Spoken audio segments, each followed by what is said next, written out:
Fuori, tra paesi, strade e boschi, che 2 settimane siano passate, si nota dal grande lavoro di ripristino che è stato attuato. La montagna bellunese ha dato una risposta immediata e forte al maltempo di fine ottobre, tanto che è pure arrivata la garanzia che la stagione sciistica è salva, essendo stato ripristinato il flusso di energia necessario agli impianti. A Longarone, intanto, nuova presenza del capo della Protezione Civile Angelo Borrelli per presentare ai sindaci riuniti dall'ANCI i contorni dell'ordinanza che andrà a regolare le procedure di intervento, contenendo anche nuove norme. Abbiamo previsto anche una misura straordinaria perché è la prima volta che la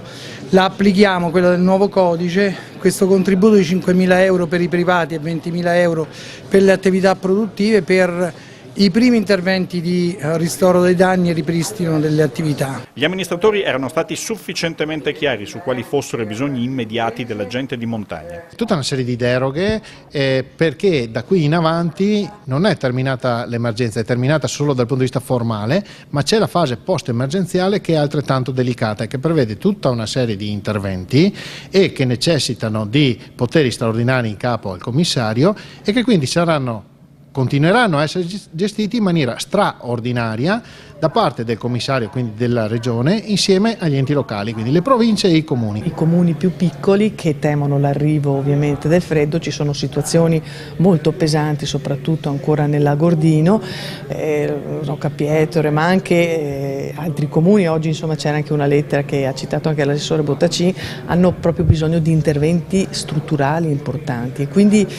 sono tante le preoccupazioni, hanno bisogno di capire soprattutto se le deroghe, e ce ne sono di importanti, ce li mettono anche a tutela le strutture, perché c'è bisogno di fare in fretta, ma comunque di non rischiare proprio delle responsabilità da parte di funzionari e di sindaci. Anche perché ci sono alcune opere che vanno attivate in tempi stretti e non sempre la fretta è buona consigliera. Il problema del marciume, del legname, dobbiamo intervenire prima dell'avvio della campagna invernale, delle nevicate e dobbiamo cercare di rimuovere il più possibile il legname che è sul territorio, ovviamente utilizzando tutti gli strumenti che abbiamo previsto in ordinanza.